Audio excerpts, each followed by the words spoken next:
कि देश और दुनिया में इससे लबरा मुख्यमंत्री मैं नहीं। 24 क्विंटल ले रहा है बाबा, ठीक है ना बेटा। इसकी पैसल कौन झोंकी। देखा था चकाचक चाकू छुरम काटत है। बिरमपुर की घटना, 21 साल 22 साल के लड़का ला मस्जिद में ले जाके बोटी बोटी काट के फेंक दे। पैसल झोंकी कौन।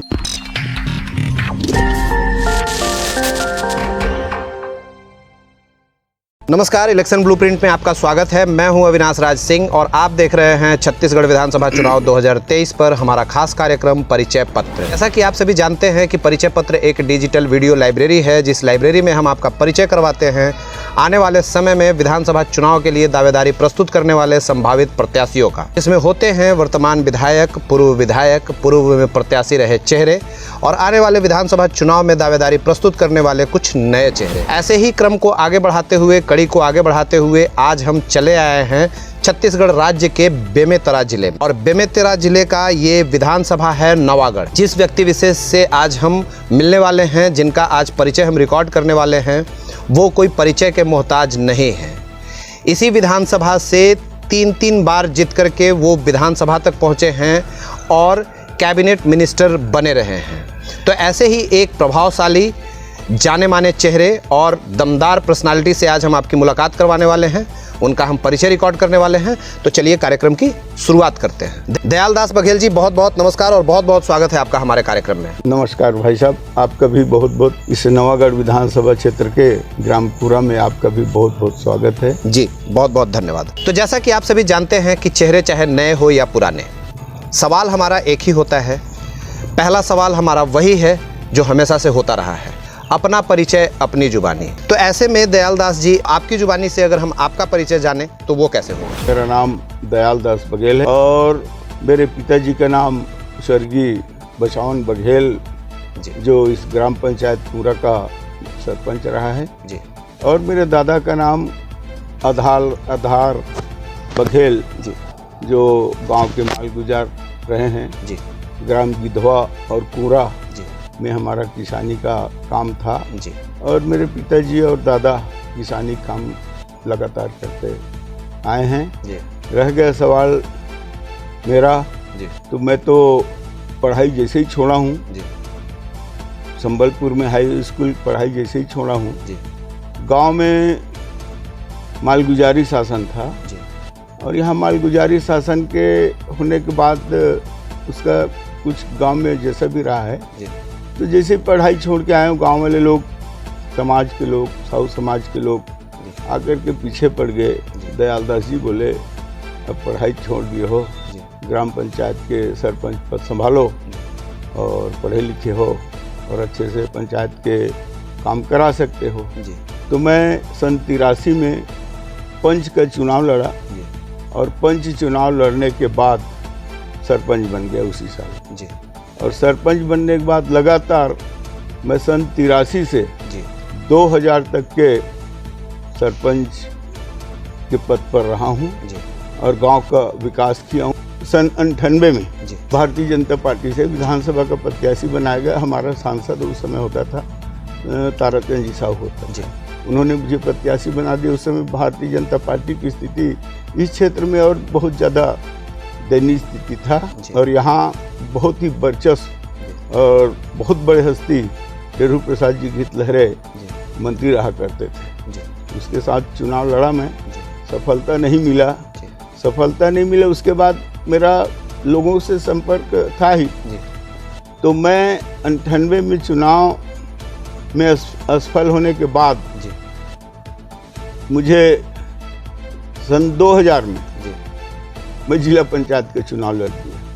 मैं सोचा अगर घर बैठ जाऊंगा तो जितना मेरा ये 15-17 साल का मेहनत व्यर्थ चला जाएगा, इसलिए मैं जिला पंचायत के चुनाव लड़ दिया और 6,500 वोट से मैं चुनाव जीत गया। 2000 से 2003 तक के मैं जिला पंचायत का सदस्य रहा हूँ।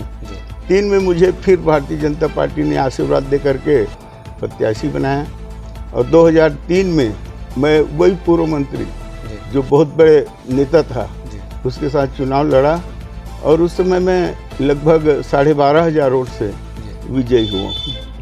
कुछ 3-4 महीने के बाद मुझे मुख्यमंत्री सम्माननीय डॉक्टर रमन सिंह जी ने मुझे अनुसूचित जाति विकास प्राधिकरण का डिप्टी चेयरमैन बना दिया जी और डिप्टी चेयरमैन बनाने के बाद कैबिनेट मंत्री का दर्जा दे दिया। जी मैं लगातार 3 से 8 तक के अनुसूचित जाति क्षेत्र में काम किया हूँ जी और पूरा प्रदेश में घूम घूम करके अनुसूचित जाति क्षेत्र में विकास के काम कराए हूँ। जी उसके बाद फिर चुनाव आया सन 2008 में। जी भारतीय जनता पार्टी ने मुझे पूरा आशीर्वाद दे करके पुनः प्रत्याशी बनाया।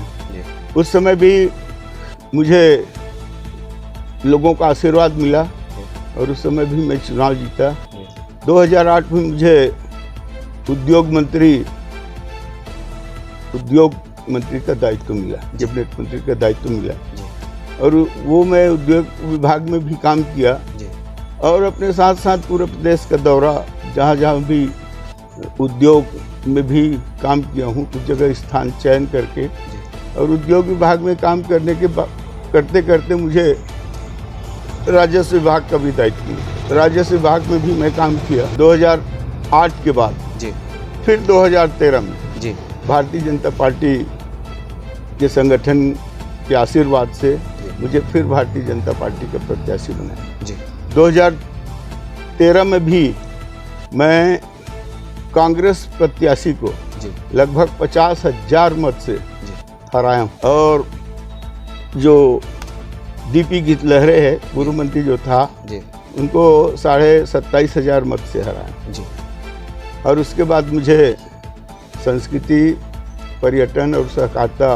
मंत्री का दायित्व मिला। कि आप अपने राजनीतिक जीवन का गुरु किसे मानते? तो राजनीति में आप कैसे आए? राजनीतिक जीवन की शुरुआत कैसे हुई? आज राजनीतिक गुरु मुखीराम साहू की वजह से मैं यहाँ तक बढ़ा। गांव की स्थिति बहुत दयनीय था और खास करके मेरे परिवार के साथ बहुत ज़्यादा अत्याचार होता है। जी घर में हर साल आग लगा देना, चोरी करवा देना और अन्य कई प्रकार से मेरे पिताजी और मेरे दादा अकेला था, पिताजी भी अकेले थे। कई प्रकार के आतंक मेरे घर परिवार में हो रहा था और बड़े भाई शिक्षक बन के वो चला गया था घर से।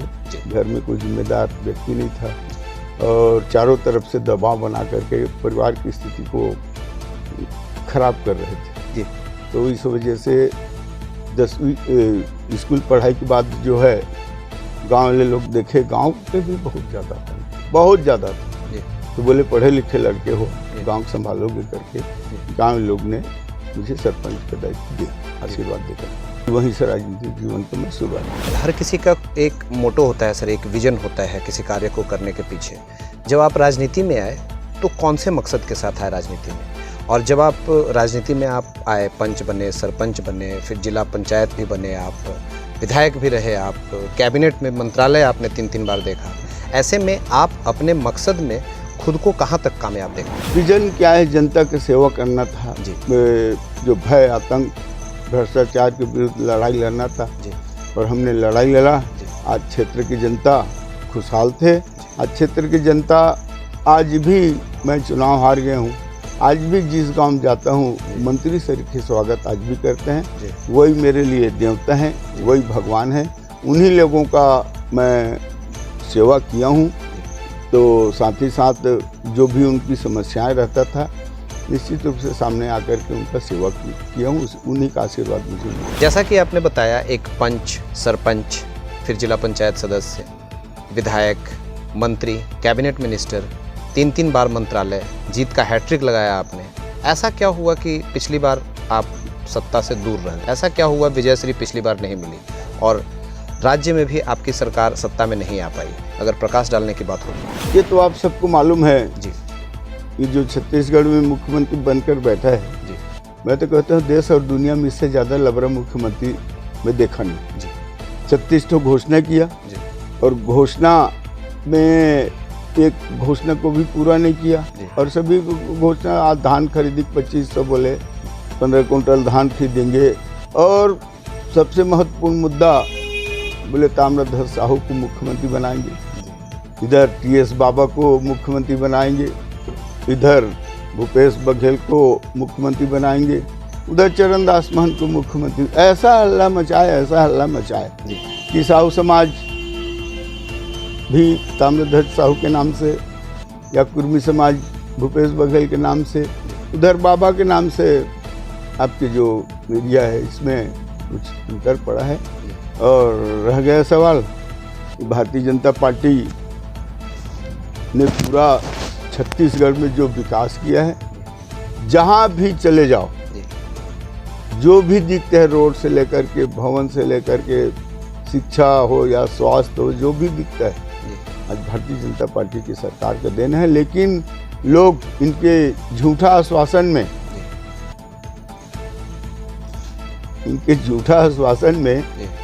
निश्चित रूप से या प्रलोभन में जनता समझ नहीं पाया, ये गुमराह किया, उसमें जनता आ गया। लेकिन ये व्यक्तिगत मेरा हार नहीं है। आज भी मेरा जो छवि है, आज भी मैं दावे के साथ कह सकता हूँ, आप पूरा विधानसभा में लगातार 15 साल रहने के बाद भी मेरे ऊपर कोई उंगली नहीं उठा सकता कि इन्होंने हमसे 2 रुपया लिया। 15 साल में कोई उंगली नहीं उठा सकता। मैं ऐसा कोई काम नहीं किया हूँ, इसलिए क्षेत्र की जनता आज मेरे साथ है। क्षेत्र की जनता मुझे आशीर्वाद देते हैं और 15 साल तक के एक भी आरोप नहीं लगना, ये छोटी मोटी बात नहीं। जैसा कि आपने बताया, विभिन्न पदों पे आप रहे, पिछली बार भी सरकार में आप थे, सहकारिता जैसे मंत्रालय आपके पास थे। कहीं ना कहीं दबे जुबान से, या अभी तो अब खुल के लोग बातें करने लगे हैं कि पिछली बार आपकी सरकार जाने का कहीं ना कहीं कारण वो बोनस न देना माना जाता, आप इसको कैसे देखते? ऐसा नहीं है, वो तो 2 साल का बोनस जो है हकीकत में उसको स्वीकार करना पड़ेगा, स्वीकार करते हैं, नहीं दिए थे। ये बहुत बड़े मुद्दा नहीं है। सिर्फ मैं जो बता रहा हूँ, इनके जो झूठ बोले ये लोग, जितना 36 घोषणा करके झूठ बोले, ये मुख्य कारण है। और ये साहू समाज को, वर्मा समाज को, या उधर चरणदास महंत को, ये चारों को मुख्यमंत्री बनाएंगे बोलते थे। गाँव प्रचार के भाषण में बोलते थे। आज जाओ ना, गाँव वाले लोग ना जी, वो एक इधर हमारे कांग्रेसी नेता है सुरेंद्र तिवारी, उसको गाली बक रहे हैं, बोले थे ताम्रध्वज को मुख्यमंत्री बनाएंगे। और ये चारों लोग लड़े मुख्यमंत्री पद के लिए। आखिरी में 2.5 साल के इनके सरकार जो है, कांग्रेस के जो नेता हैं, फैसले दिए, और फैसले दिए क्या हो गया फैसला, लोग जितने हैं झूठा प्रचार करके ये लोग सरकार बनाए हैं। ये लोग बोले थे, अब बताओ ना, जैसे बोनस बहुत बड़े मुद्दा नहीं, ये लोग भी बोले बोनस हम देंगे, दिए क्या? दारू बंद करेंगे, किए क्या? क्या जवाब आ रहा है? दारू का घोटाला देखे हो, है? डबल पेटी है उसमें, एक फर्जी पेटी है जिसमें कोई ग्राहक कुछ नहीं है, एक दूसरा पेटी है। एक पेटी का पैसा सीधा सीधा कांग्रेस के खाते में जा रहा है। 2000 करोड़ का घोटाला निकला है। ये जो दारू है, इसमें कोई लेबल नहीं है, डुप्लीकेट है सब। जांजगीर चांपा में 3 लोग मर गए, 3200 पेटी को रोलर चलवाए।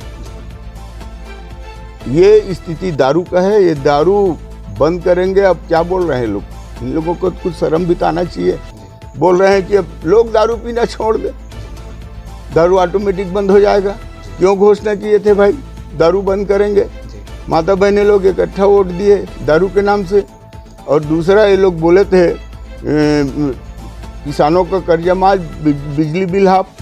किसान का कौन सा कर्जा माफ हुआ? 3 प्रकार का कर्जा है, यानी अल्पकालीन, मध्यकालीन, दीर्घकालीन कर्जा है। ये लोग सिर्फ अल्पकालीन सहकारी समिति कर्जा माफ किए, उसमें भी ये लोग झूठ बोले। और बिजली बिल हाफ, अब विश्वास नहीं करोगे, मेरे पास रोज बिजली वाले 1-2 लोग आते हैं। और कौन लोग आते हैं? एकल बत्ती, एक जने आते एकल बत्ती वाले, 1,67,000 का बिल। मैं उसके घर गया, जाकर देखा तो एक बल्ब जल रहा है और एक वो लाइन बंद होता है जलता है, वो बल्ब लगा था। अब विश्वास नहीं करोगे, 1,67,000 का बिल। जा करके डी साहब के चेम्बर में देखा, ये क्या है, क्या हो रहा है? तो डी साहब फिर बोले तुरंत आदेश देख सुधराए, उसका 600 बिल आए, 1,67,000 का बिल। इसी प्रकार कई लोग आते हैं, 35,000, 37,000, 47,000, 70,000, अनेक बिल एक अल्पत्ति का आ रहा है। किसानों से पैसे ले रहे हैं, हम तो फ्री किए थे। ये माननीय डॉक्टर रमन सिंह जी का देन है, डॉक्टर रमन सिंह जी का, भारतीय जनता पार्टी का देन है। आज जो किसी कार्य बढ़ा रहे हैं ना, बढ़ रहा है, किसका देन है? भारतीय जनता पार्टी की सरकार जब धान खरीदी शुरू किया, बोनस दिए, तो किसानों का उत्साह बढ़ा। आज 16% ब्याज दर था, उसको ला करके 0% किए, खातू पर्याप्त मात्रा में दिए, और साथ ही साथ अपना ये जो चावल, मुख्य मुद्दे आज डॉक्टर रमन सिंह को चावल वाले बाबा क्यों कहते हैं? लोग आज इतना बढ़े क्यों? विकास तरक्की क्यों हुआ? लोग आज खुशहाली क्यों है? गरीब लोग। ये मुफ्त चावल है, 35 किलो का चावल। डॉक्टर रमन सिंह ने अगर शुरुआत नहीं करता तो आज छत्तीसगढ़ की जो गरीब जनता है उसका स्थिति बड़ा दयनीय हम लोग देखते थे। मजदूर लोगों को देखते थे, 1 किलो धान में दिन भर काम करते थे, वो दिन था। और 1 रुपये किलो चावल जब से शुरू हुआ है तब से लोगों में खुशहाली हुआ है। और किसान लोग ये जो बोनस और धान खरीदी किए हैं, खातू पर्याप्त मात्रा में दिए हैं, और ट्यूबवेल आज जाके देखो ना, रमन सिंह सर आज ये सरकार को देखो, छत्तीसगढ़ सरकार को कौन सा विद्युत कनेक्शन दे रहा है, नए किसान को कितना कनेक्शन दिया है। मात्र यहाँ 4 लाख किसानों को कनेक्शन देने वाला भारतीय जनता पार्टी के मुख्यमंत्री डॉक्टर रमन सिंह था। आज किसान लोग तब से तरक्की किए। ये जितना वाहवाही लूट ले, धान खरीदी जितना वाहवाही लूट ले, किसान लोगों की दुर्गति आप जा करके देख लीजिए क्या स्थिति। आज गांव-गांव घूम के देख लीजिए, कोई खुश है इनके 2500 रुपये में? एक बार तो देने का घोषणा किया था, 2500 रुपये दूंगा, क्यों 4 किस्त में दे रहा है? अभी किस्त नहीं मिला है, 15-18 महीना में इसका धान का किस्त मिलता है। जनता किसान लोग परेशान है, बारदाना नहीं, बारदाना के लिए भटक रहे हैं। कंपैरेटिवली अगर बात किया जाए, पिछली बार जैसा कि मीडिया रिपोर्ट्स और बहुत सारे लोगों के बीच से ये बातें आती हैं, वो बोनस न देना और कहीं ना कहीं विपक्ष के तरफ से 2500 रुपये या फिर वो जो धान के रेट को जो उन्होंने अनाउंस किया, और अभी तो इस बार तो बड़े बड़े होर्डिंग्स और बैनर्स के माध्यम से 20 क्विंटल जैसे वादे वो कर रहे हैं, तो कहीं ना कहीं किसान इस लोभ और इस वादे में, इस झांसे में या फिर इस तरह की चीज़ों की वजह से वोट शिफ्ट हुआ। क्या लगता है आपको, ये कंपैरेटिवली आपने नहीं दिया और इन्होंने किसानों को लेकर के बड़े बड़े वादे किए, ये आपके हार के कारण रहे होंगे शायद पिछली बार? नहीं, ऐसा नहीं, बोनस ही ऐसा नहीं है। इन लोगों जितना झूठ बोले, प्रलोभन दिए किसानों को, यही कारण है। और 4 लोगों को मुख्यमंत्री, यही मेन कारण है हम लोगों को चुनाव हारने का। ऐसा आज विकास के मुद्दा में देखो, आज विकास दिखता कहाँ है? आज के परिप्रेक्ष्य में मैं देखता हूँ सर, क्या लगता है आपको, मतलब इस बार फिर से भारतीय जनता पार्टी सत्ता में आ पाएगी? 101% भारतीय जनता पार्टी गवर्नमेंट बनेगा। आपके विधानसभा के परिप्रेक्ष्य में अगर बात, मेरे विधानसभा में तो एक तरफा माहौल है। आप कोई भी गाँव चल दो जी, चूँकि हमारा छवि खराब नहीं जी, ना हम ऐसा कोई काम किए हैं, इसलिए आज जनता फिर चाह रहा है। आज जाके देखो ना वर्तमान विधायक का क्या स्थिति, बड़ा दयनीय स्थिति। उसको भारतीय जनता पार्टी, उसको कांग्रेस के कार्यकर्ता ही नकार दिए, छोड़ दिए। राज्य के सरकार के अगर 5 वर्षों की कार्यकाल की समीक्षा आपके शब्दों में की जाए तो वो कैसे? 5 साल की राज्य सरकार की जो स्थिति है जी, 36 घोषणा किए हैं, कर्ज में सरकार डूब गया है और कर्ज मात्र कर रहे हैं, विकास के लिए नहीं। ये पूरा का पूरा पैसा जा रहा है जो राज्य में चुनाव हो रहा है, 500 करोड़ 1000 करोड़ सिर्फ 1-2 व्यक्ति को खुश करने के लिए छत्तीसगढ़ सरकार को डुबो दिए और कर्ज में लद गए छत्तीसगढ़ सरकार। और साथ ही साथ मैं कहना चाहूँगा, ये जितना झूठ बोला है ये सरकार, आज विकास को देखो तो कहीं विकास दिखता है?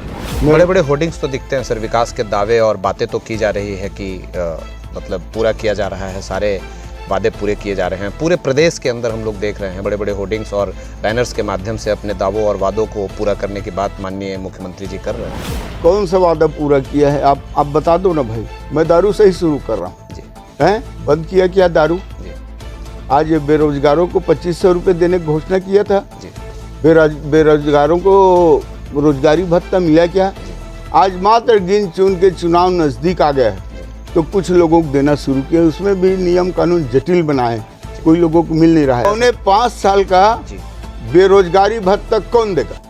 कौन देगा 5.25 साल का बेरोजगारी भत्ता? पहले एक साथ 5.25 साल का बेरोजगारी भत्ता दे दे बेरोजगारों को।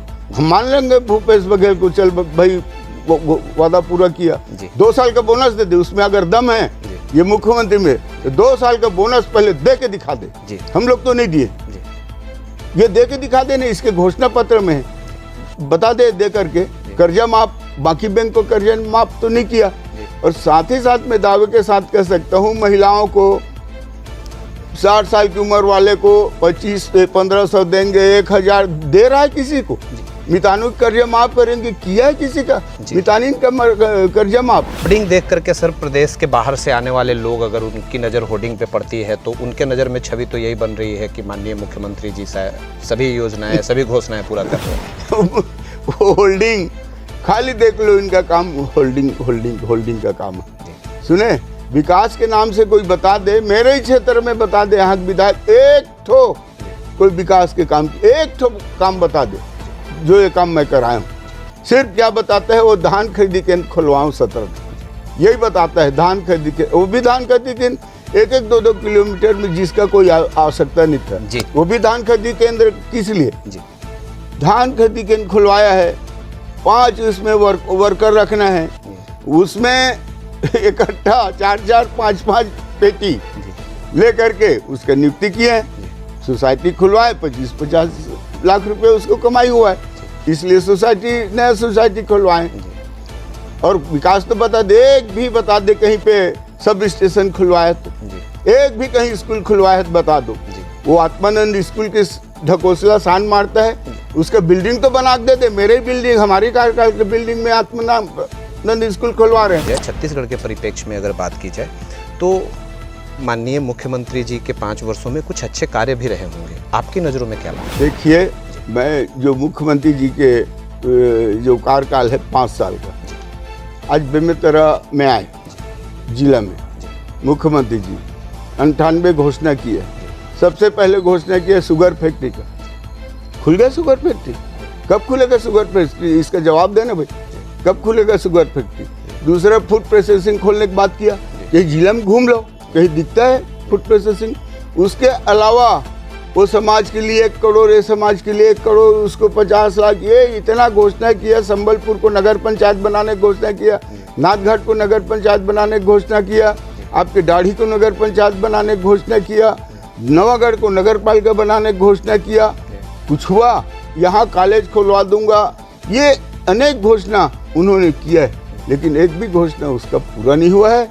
इसीलिए मैं बोला हूँ कि देश और दुनिया में इससे लबरा मुख्यमंत्री मैं नहीं देखता। मतलब आपके नज़रों में उनके अच्छे कार्य नहीं है, बिल्कुल नहीं। आपके प्रदेश को अभी एक नए उप मुख्यमंत्री का सौगात मिला है, आप इसको कैसे देखेंगे? ये बाबा समझे, देखिए गणित गुणाबा, पंचायत शरीक विभाग को इस्तीफा दे दिया, मुख्यमंत्री के ऊपर आरोप लगा कि ये मुख्यमंत्री जो है ये पंचायत के काम में गरीबों का आवास का पैसा रोक दिया है, इसलिए मुझे अधिकार नहीं है, पंचायत को विकास नहीं हो रहा है, गांव को विकास नहीं हो रहा है, इसलिए उन्होंने उसके ऊपर आरोप लगा करके पंचायत विभाग को छोड़ दिया। जबकि पंचायत विभाग का छोटा मोटा विभाग नहीं है, ये मुख्यमंत्री में क्या रखा है, कुछ है मुख्यमंत्री में, और ये कैसे लिया है ये बाबा ही समझेगा। लेकिन इसमें मेरे को लगता है बहुत बड़े गुणा भाग है, प्रदेश को इससे कोई फायदा नहीं होने वाला है। और रह गया सवाल, ये जो उप मुख्यमंत्री बनाए हैं इसमें बहुत बड़े रहस्य है और बहुत जल्दी ये सामने आ जाएगा। नवागढ़ विधानसभा की अगर मैं बात करूं तो यहाँ के वर्तमान विधायक के भी 5 वर्ष पूरे होने वाले हैं, इनके 5 वर्षों के कार्यकाल को आप कैसे देखते हैं? क्या है, यहाँ के विधायक को देख करके बड़ा तरस आता है। इनकी घोषणाओं को देखोगे ना तो क्या बोलें, अभी उनका बता रहा हूँ। यहाँ के जो विधायक है नवागढ़ विधानसभा क्षेत्र के, 2 साल पहले इन्होंने घोषणा किया है कि मैं मिनी अयोध्या बनाऊंगा नवागढ़ को। पहले 25 करोड़ का घोषणा किया था राम मंदिर, राम दरबार निर्माण के लिए, बाद में खुदे 54 करोड़ का घोषणा किया। 2 साल हो गया, बीच में सभी सरपंच को भेज करके वहाँ से अयोध्या से मिट्टी और सरयू नदी से पानी मंगवाया। 40-50 सरपंच लोग गए थे, उसको लाए, ला करके यहाँ हनुमान मंदिर थाना के सामने रख दिए। उसके बाद गणेश मंदिर में रख दिए। फिर बाद में वहाँ से कलश यात्रा निकाल करके तालाब जो है, तालाब में जो पानी था उसको फेंकवा दिया और रोलर से लेबलिंग कराया।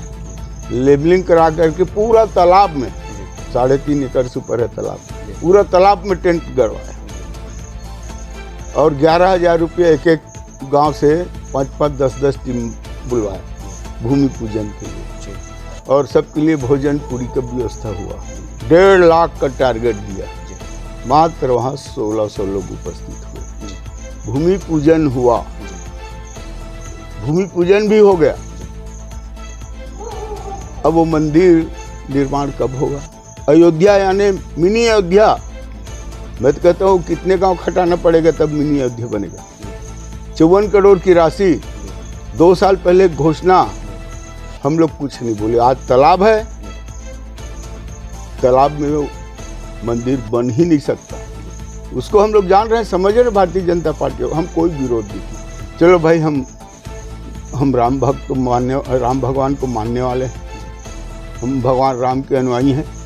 यहाँ राम दरबार का निर्माण हो रहा है तो हम भारतीय जनता पार्टी वाले विघ्न बाधा नहीं डालेंगे। बनाए, जहाँ भी बनाना है बनाए, हम लोग कोई विरोध नहीं किया आज तक। और साथ ही साथ अभी उन्होंने वो निकाला है, क्या, इश्तिहार तालाब के लिए। उसमें तहसीलदार ने तालाब को हटा दिया। शासकीय घास जमीन, खसरा नंबर वही 158 548 खसरा नंबर, वो तालाब है। तालाब को हटा के अभी इश्तिहार जारी किया है 7 तारीख को। क्या तहसीलदार को अधिकार है इश्तिहार जारी करने का तालाब में?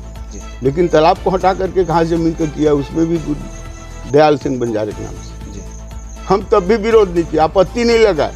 जैसा भी करके ये राम दरबार का निर्माण होना चाहिए, हम कोई विरोध नहीं किया। हाँ, लेकिन चुनाव तक कराए। 54 करोड़ के मंदिर का, राम भगवान के मंदिर का निर्माण चुनाव पहले होना चाहिए।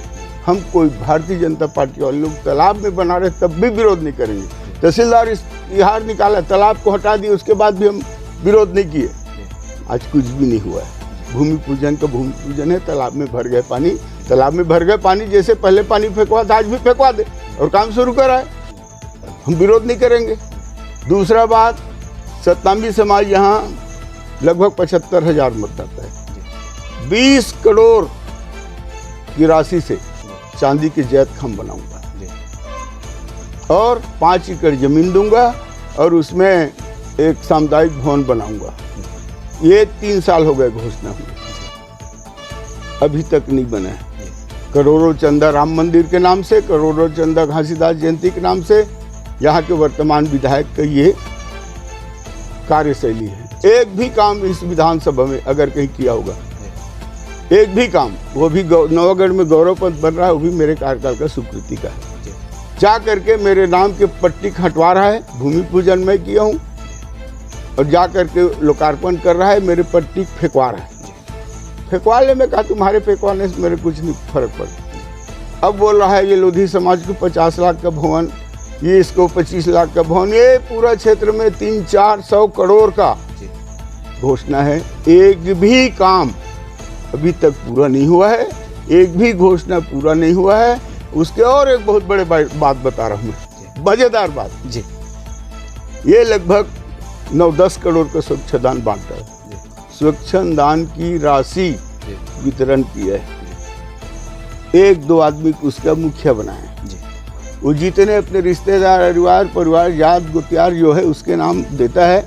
90 हज़ार, 80 हज़ार रुपया उसके नाम से जारी किया। और वो मुखिया जा करके 1 लाख में 5,000 रुपये उसको दे रहा है, बाकी 95,000 रुपया अंदर कर रहा है। चले जाओ जैतपुरी, खपरी, जाके देख लो भाई क्या स्थिति।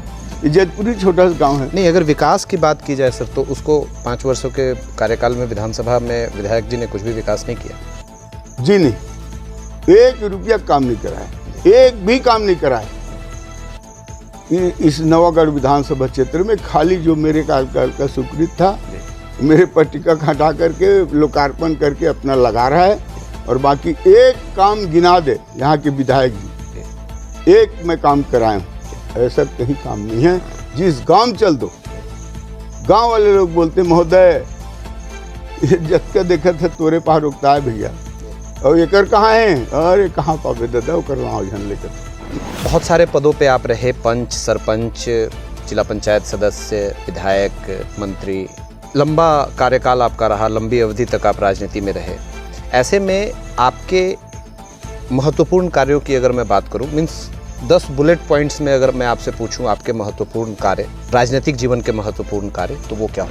मेरे राजनीतिक जीवन के महत्वपूर्ण काम है जी, कोई बता रहा हूँ मैं, जनता का सेवक जी, मैं किया हूँ। देखिए जी, मैं तो पंच से राजनीति शुरुआत किया हूँ, सरपंच बना हूँ। सरपंच बनने के बाद अपने गांव कूरा का, ग्राम पंचायत कूरा में हाई स्कूल शुरुआत कराए, हाई स्कूल का निर्माण कराया। यहाँ बिजली का खंभा नहीं था। विद्युतीकरण सरपंच रहते हुए करा लेना, ये बहुत छोटे मोटे बात नहीं है, बहुत बड़े बात है। पूरे गांव की जितना भी गलियां हैं सब में, उस समय गली खरंजा होता था, मैं गली खरंजा का काम सभी गलियों में कराया था।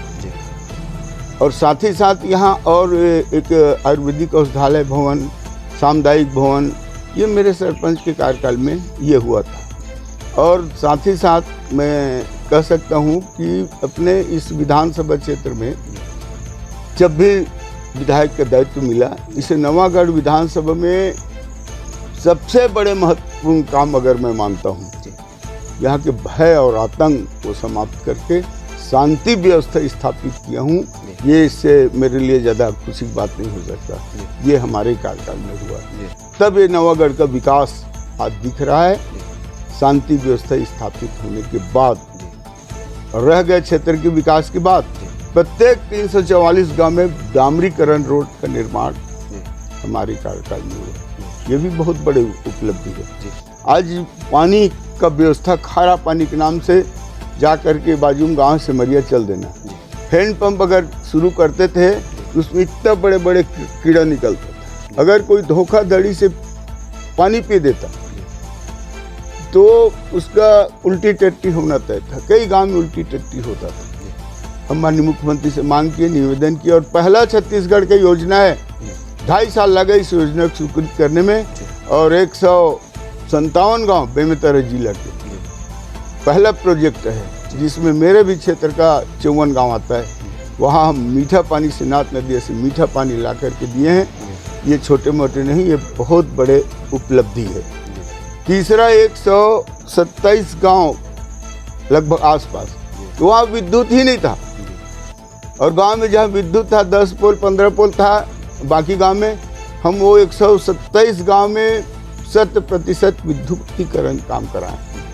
ये भी छोटी मोटी उपलब्धि नहीं है। और पूरा विधानसभा गांव में विद्युत का विस्तार के माध्यम से पूरा गांव में खंभा जहाँ जहाँ हो सकता था, ये काम हम किए हैं। और तीसरा उपलब्धि अगर कहूँ तो इस विधानसभा क्षेत्र में शिक्षक आप ले लीजिए। 43 गांव ऐसा था जहाँ प्राइमरी स्कूल तक नहीं था, वहाँ प्राइमरी स्कूल खुलवाए हैं। 94 गांव छोटे मोटे नहीं होता इस एक विधानसभा में, वहाँ हमने मिडिल स्कूल खुलवाए।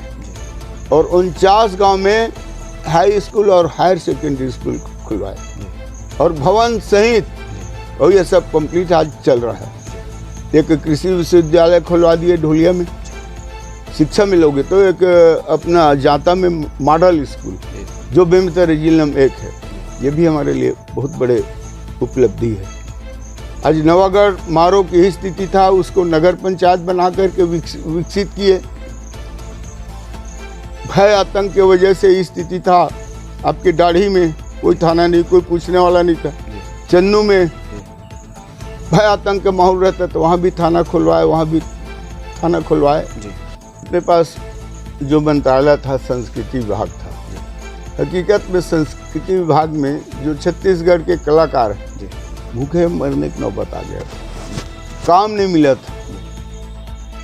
इस ओर हमने इसे रुचि लिया, और छत्तीसगढ़ के जितने कलाकार हैं सबको सामने लाए, और सबको काम दिया और सबको काम बांट करके उसके कला को बहुत आगे बढ़ाने का काम किया है। आज जितने कलाकार हैं अब जाके पूछ लो। एक संस्कृति विभाग में दिल्ली में लगभग 70 देश के लोग आए थे।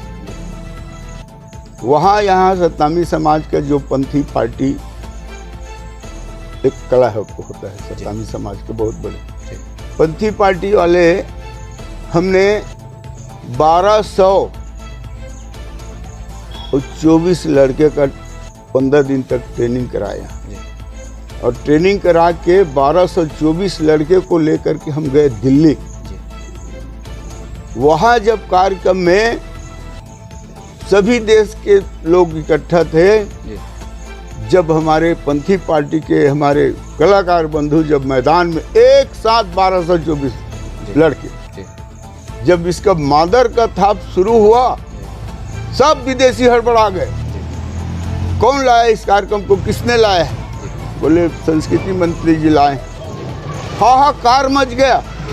ये मुख्यमंत्री शिवराज चौहान कुर्सी उठ के दौड़ गया, जा करके वो गैलरी पकड़ के खड़ा हो गया। मैं मुख्यमंत्री के साथ ही बैठा था। यानी ऐतिहासिक कार्यक्रम छत्तीसगढ़ की पंथी पार्टी कला दिल्ली में जो कार्यक्रम कराया, हकीकत में उसका बहुत लाभ मिला। कई देश के लोग आए कि इसको कार्यक्रम को हम अपने देश में ले जाना चाहते हैं। हम कहा हम तैयार हैं, जिस देश में कहोगे हम ये पूरे टीम को वहाँ लेकर के जाएंगे। ये बहुत बड़े उपलब्धि है। और साथ ही साथ जो नवागढ़ में और पूरे प्रदेश के पंथी पार्टी कलाकार को आमंत्रित करके पुरस्कार देते थे, यानी एक समाज में एक उत्साह बनाने का काम भी हम किए हैं। साथ ही साथ संस्कृति विभाग में, सहकारिता विभाग में 1 लाख और कितने करोड़ का डिटेल याद नहीं है मुझे, ये शॉर्टेज था सोसाइटी में। हम उसमें लगाम कैसे पूरा टीम ले जा करके जब धान खरीदी होता था तो पूरा दौरा करते थे और जितना शॉर्टेज, एक भी सोसाइटी डिफाल्टर हम नहीं बचाए। ये बहुत बड़ी उपलब्धि है, विभाग जानता है। और धान खरीदी सुचारू रूप से चलाए। जितना पेमेंट होना था राशि, यानी बोनस सहित, उसी दिन जिस दिन बेचा है धान उसी दिन उसके हम खाता में डलवाएं किसानों का। बारदाने कोई कमी नहीं। 6 महीने पहले बारदाना के एडवांस राशि हम जमा कर देते थे। कलकत्ता में CDU संडी करके फैक्ट्री है, वहाँ पैसे जमा करते थे तो वहाँ से बारदाना हमारे पास एडवांस आ जाता था। कहीं बारदाने की कमी नहीं हुआ, पेमेंट तत्काल किए। ये भी हमारे सहकारिता विभाग के बहुत बड़े उपलब्धि है। संस्कृति विभाग का बताए, पर्यटन विभाग में भी कुछ जगह हम नए पर्यटन स्थल बनाए हैं, अपने क्षेत्र में भी बनाए हैं।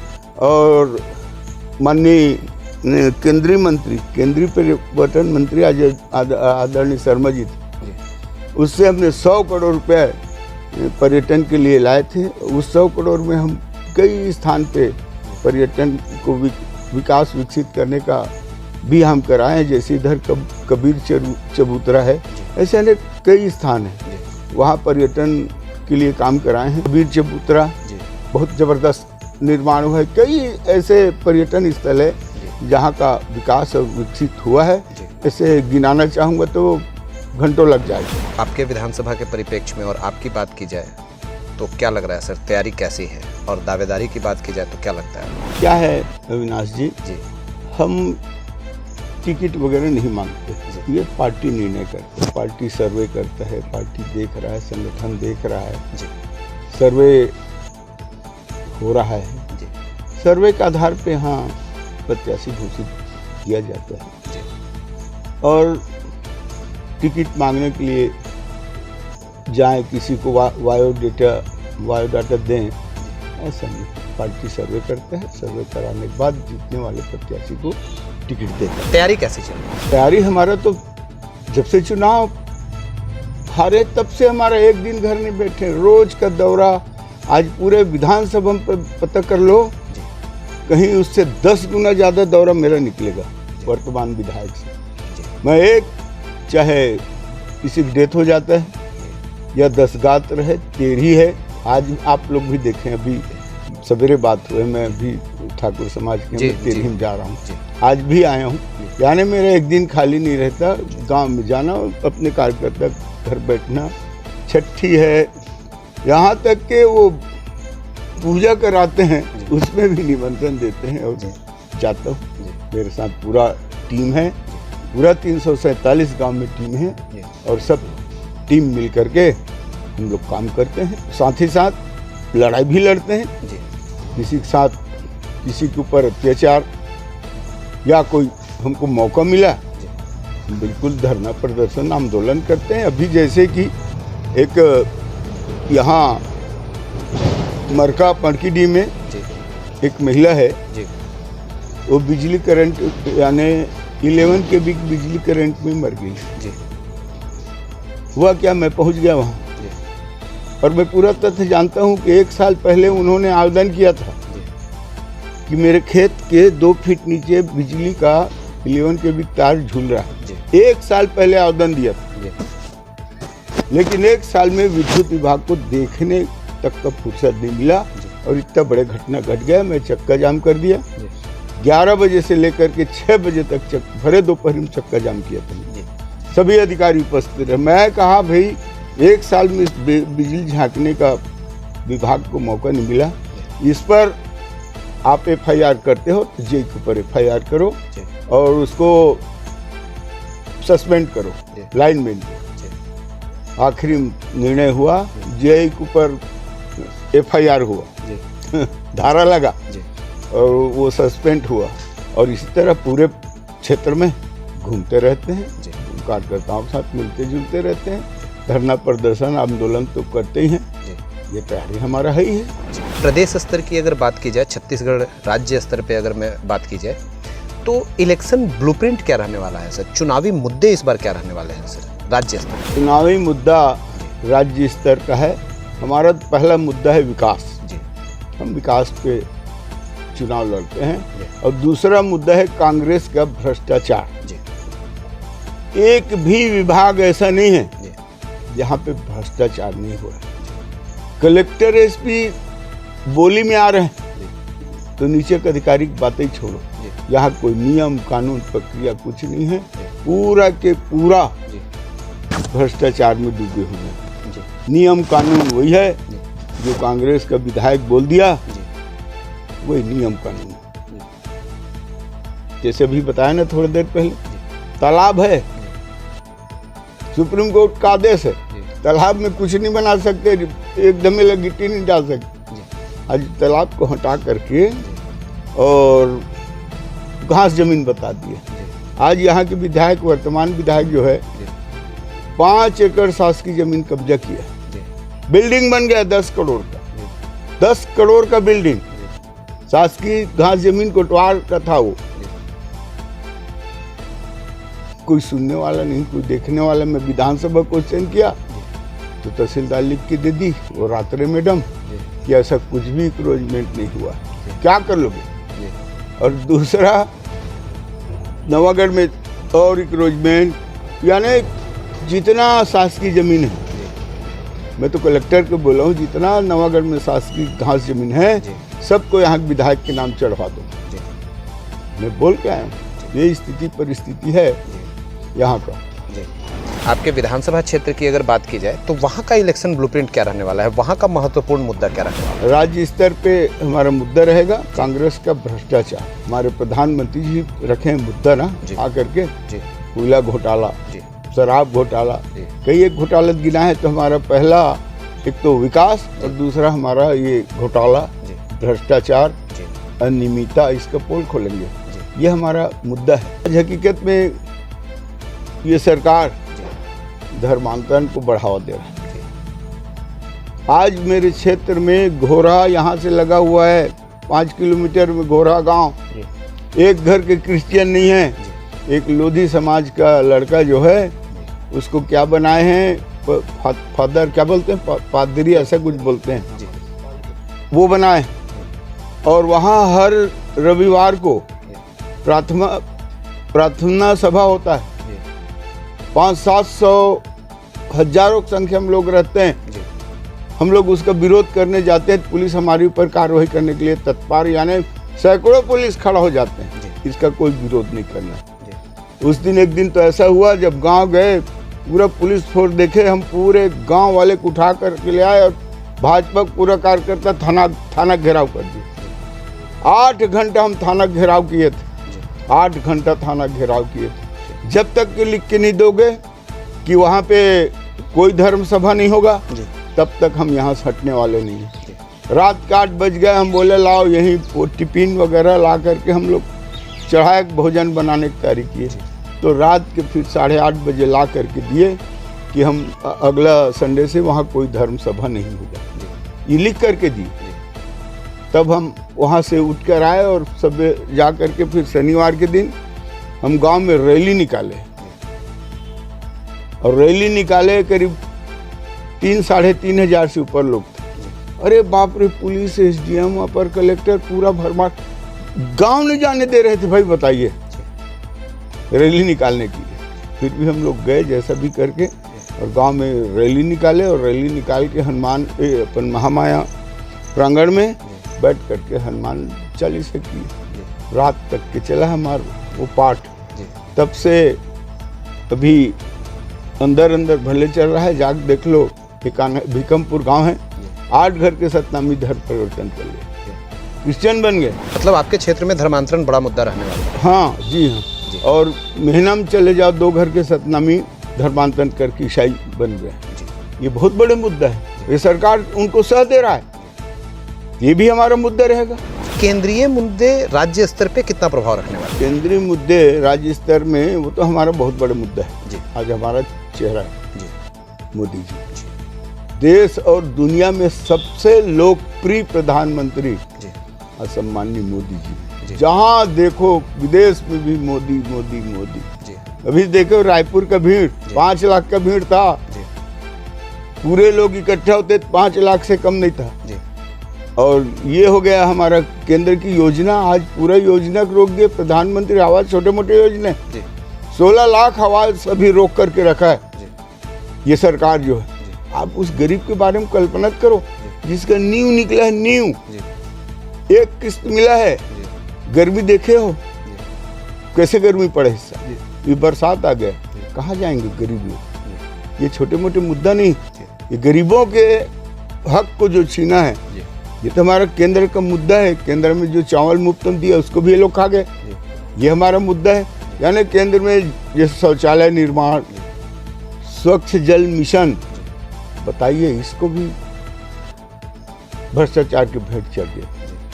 आज तक तो पूरा हो जाना चाहिए था, लेकिन किसी के घर लग गए टोटी लेकिन पानी नहीं आ रहा है, पैसा केंद्र का, वो भी भ्रष्टाचार के बलि भेंट चढ़ गया।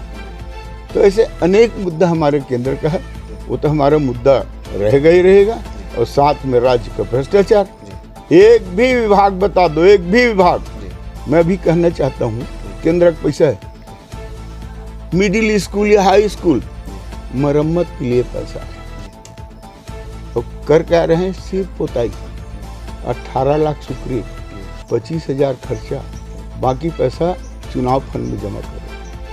कुछ ठेकेदार खाओ और कुछ इनको दो, बाकी चुनाव फंड में डालो। ये प्रत्येक स्कूल में 18 लाख, ये केंद्र का पैसा है।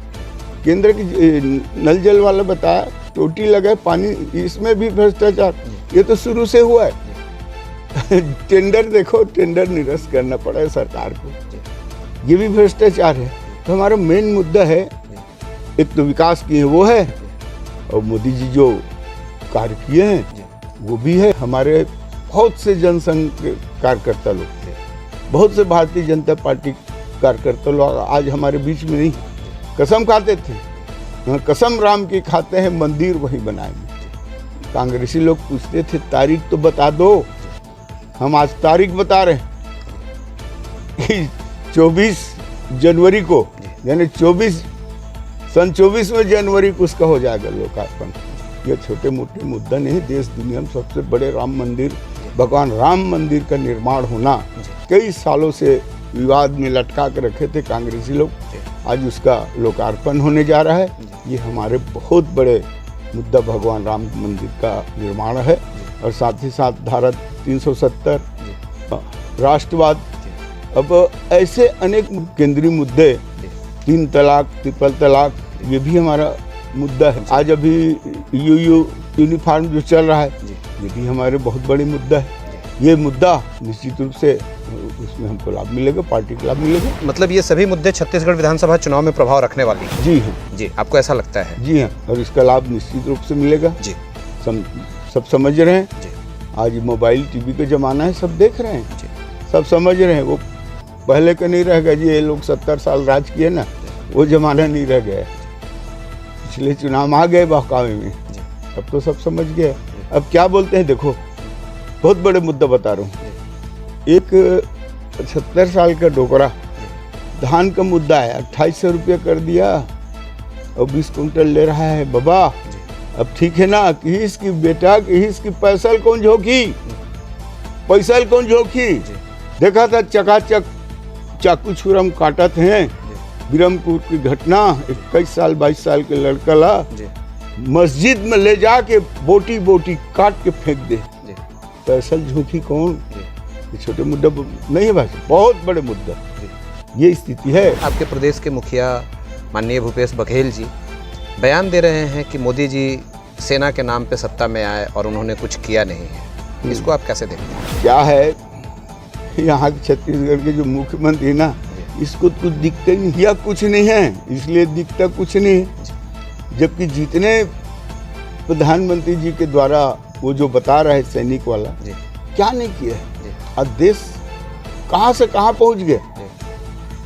आज देखो देश की तरफ किसी की हिम्मत नहीं है। हमारे विरोधी देश के लोग भारत की तरफ आंख उठा के नहीं देख पा रहे हैं। ये किसके बदौलत है? ये सब माननीय मोदी जी का देन, मोदी जी के बदौलत ही है सब। अभी रायपुर शहर में एक सड़क का नाम बदला गया है। माननीय भूपेश बघेल जी ने, माननीय मुख्यमंत्री जी ने बदला है। भारतीय जनता पार्टी राम राम चिल्लाने लगी। आप इसे कैसे देखते? क्या है जो नाम बदला, यहाँ के जो मुख्यमंत्री है, वहाँ भव्य राम मंदिर का निर्माण हुआ है, जो हमारे उत्तर प्रदेश के माननीय मुख्यमंत्री के द्वारा उस मंदिर का लोकार्पण हुआ है। तो ये जो भव्य मंदिर का निर्माण हुआ है, उसमें हम भी सहयोग किए और सहयोग किए हैं। और उस राम मंदिर के लोकार्पण में संघ वालों के द्वारा, चूंकि मैं इसी में आता हूँ, बोले प्रथम पूजा आप पति पत्नी वहाँ बैठोगे। प्रथम पूजा में मैं अपनी पत्नी के साथ वहाँ बैठा था, जिसके लोकार्पण में यूपी के मुख्यमंत्री सम्मानीय योगी आदित्यनाथ जी के द्वारा इसका लोकार्पण हुआ है। और उस दिन वो बोल के गए, आज रायपुर में राम मंदिर का लोकार्पण हो गया और अयोध्या के राम मंदिर का निर्माण का प्रशस्त खुल गया।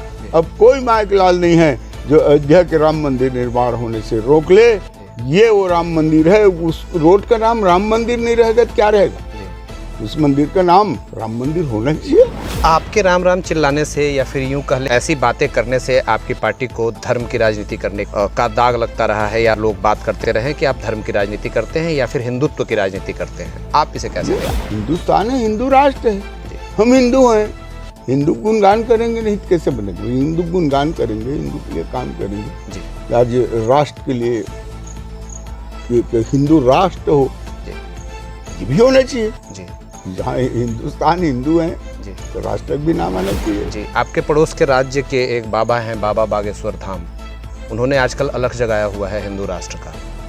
आपकी बातों से लगता है आप उनसे प्रभावित हैं? जी, वो हमारे आदरणीय हैं, पूजनीय हैं। भारत को आप हिंदू राष्ट्र होता हुआ देखना चाहते हैं? बिल्कुल देखना चाहते हैं। आपके अपने क्षेत्र की जनता से आपके अपने संकल्प और अपने वादे क्या हैं? देखिए, हमारे विधानसभा क्षेत्र में पहला तो हमारा संकल्प और ये है सिंचाई, ये जनता का मांग है।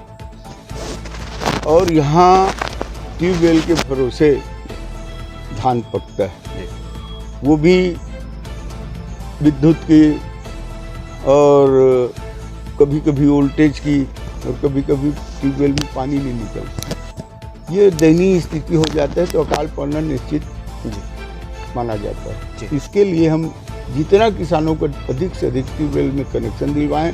जी। और मेरा सोच है कि सिंचाई के लिए एक अभी बैराज बन रहा है, पथरिया बैराज। जी। मैं दुल्ली पार का सर्वे कराया, जी।